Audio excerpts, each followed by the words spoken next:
ethics and governance subject. I just watched the movie Train to Busan and it's so sad. Oh, I'm so keen. I found this video that we can use as our reference. Let's watch together.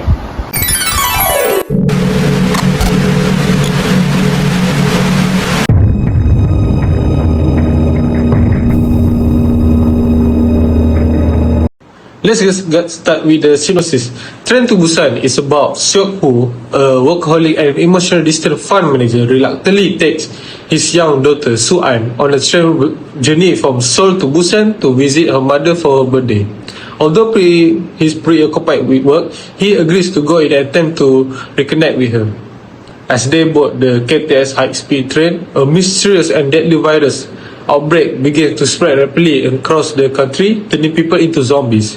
The train departs just as chaos erupts in the station, trapping the passengers, including a brave working-class husband and his pregnant wife, a high school basketball team, a selfish and ruthless corporate executive, and a homeless survivor inside with the infected. And as the zombie horde begins to spread from car to car, the survivors are forced to band together and fight their way through, facing not only the terrifying undead but also fear, betrayal, and the darker side of human nature. With each passing moment, their situation becomes more desperate and their courage is put to the test.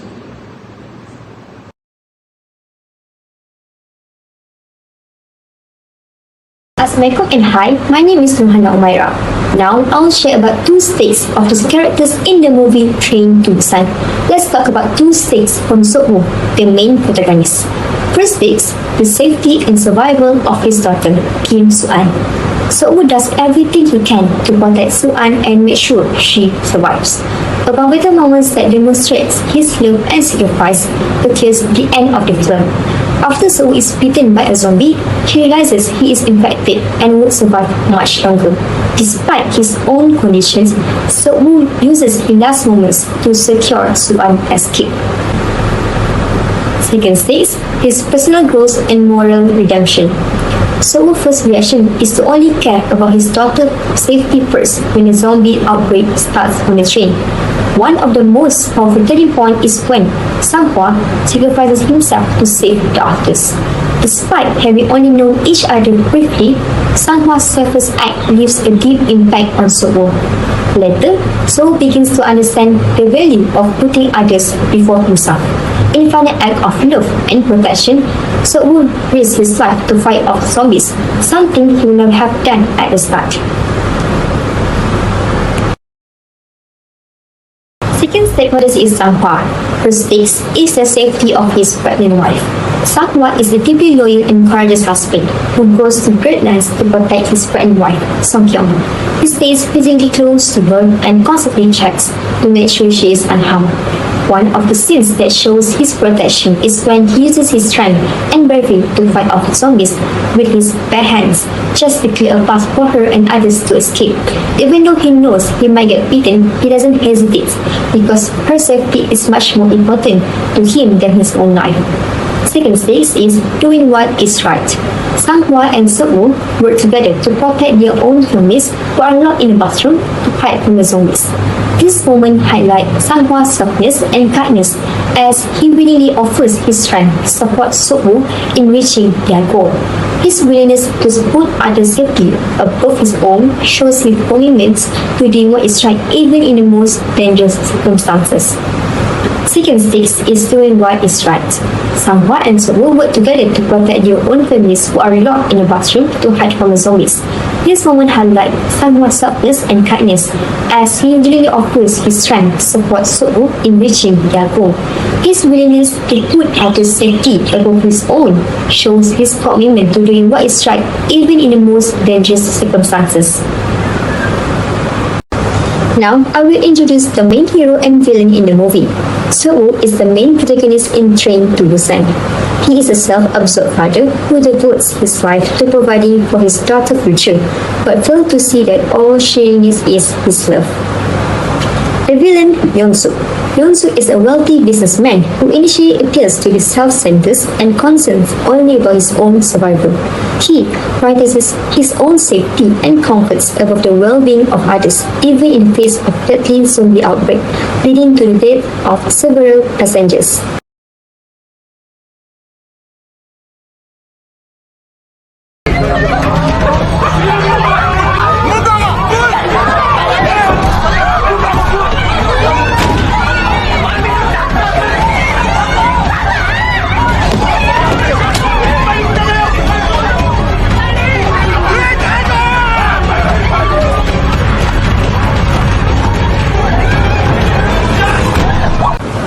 So was in a dilemma about what he would do in that situations. Either save Sang-hwa and his wife or obey those of others. Outside the door are Sang-hwa and his wife, who are not yet inside. They are in dangerous situations with zombies approaching quickly. So was caught in a moment of hesitation, and the survivors inside the safety car are panicking, telling So that the door should be shut immediately to prevent zombies from getting in. Now, So has two conflicting choices. First, wait for Sang-hwa and Sung-kyung to pass through the door. However, the delay might allow zombies to reach the door and endanger everyone inside the safety car. Second, obey use of order to shut the door immediately, securing the safety of those already inside. But by doing so, So would be abandoning Sang-hwa and Sung-kyung.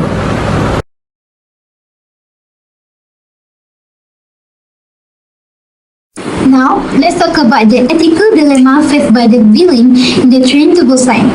Throughout the movie, Yusuf constantly prioritizes his own survival over others, even if it means harming innocent people. His actions show a serious ethical dilemma about whether he should protect himself or do the right thing by helping others.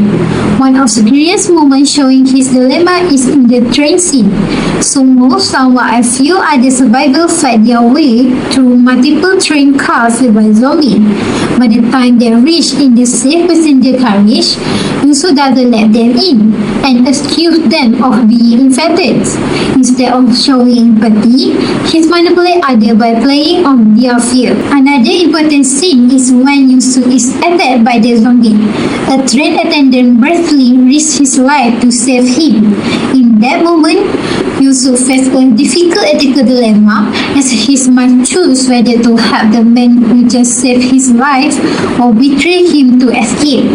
In both situations, Yusuf faces choices where instead of helping others and acting humanly, he chooses betrayal, manipulation, and selfishness. This decision reflects his ongoing ethical struggle, whether to act with moral responsibility or give in to fear for personal survival.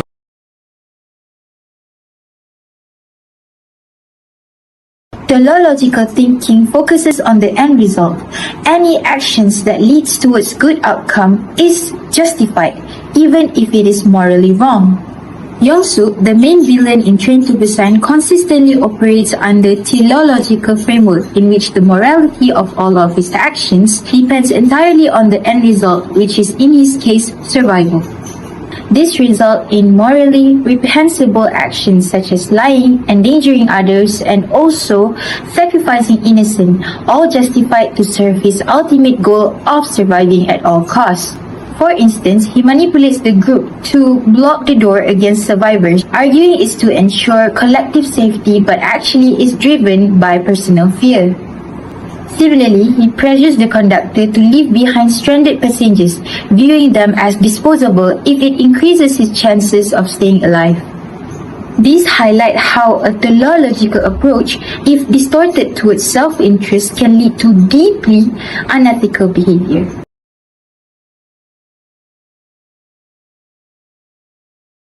Deontological thinking says that some things are just right no matter the result. Helping others, protecting the weak, and also being honest are some of the things that should be done even if you do not survive.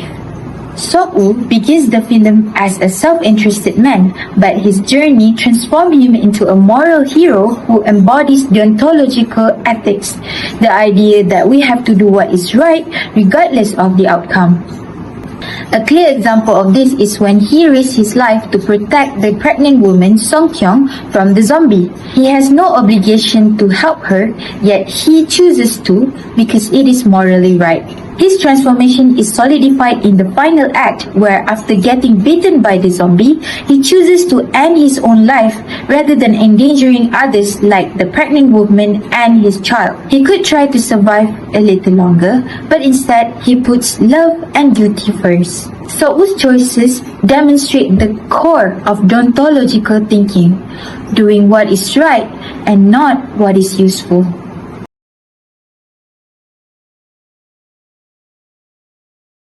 If I were in the villain shoes guided by golden rule, I would choose empathy and compassion for other passengers. For example, there is scene where Yun-soo closed the door on survivor when they try to enter the safe area. If I were him, I would ask myself, what if I were the one outside the door? I would feel scared, hurt, and betrayed. So, instead of shutting it up, I would open the door, let them in, and try to keep everyone safe. Another important moment is when Yusuf pushes the train attendant into the zombie just to save himself. If I were in his place, I would never use someone else as a shield. Instead, I will help others and try to protect them because we'll have a better chance of surviving when we work together. There is a scene where Yong-soo get infected, but he hide it and act like everything is fine. This ends up spreading the infection to more people. If I were bitten, I will be honest.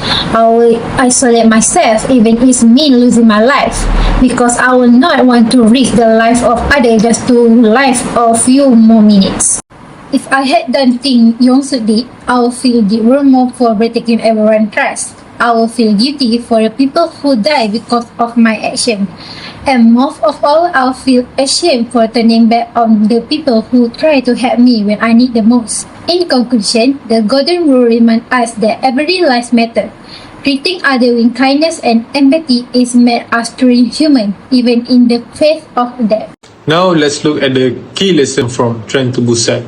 Firstly, selfishness leads to destruction while sacrifice ensures survival. The movie shows that being selfish in crisis can hurt everyone, even yourself. The selfish businessman causes more problem and ends up dying, but people who help others like Sang-hwa give others a better chance to survive. Secondly, redemption through love. A father's transformation Seok-woo starts as a cold, busy father, but his love for his daughter changes him. He becomes brave and caring and even give his life to protect her. Love also can help people grow, even in the hard times. Thirdly, the next generation represents hopes. In the end, Soo-an survives. She represents the future. The movie reminds us that our choice today will shape the world for the next generation. So, in conclusion, Train to Busan is more than just a zombie movie. It teaches us that helping others is more powerful than being selfish, and love can also change people for the better, and the future depends on the choices we make today.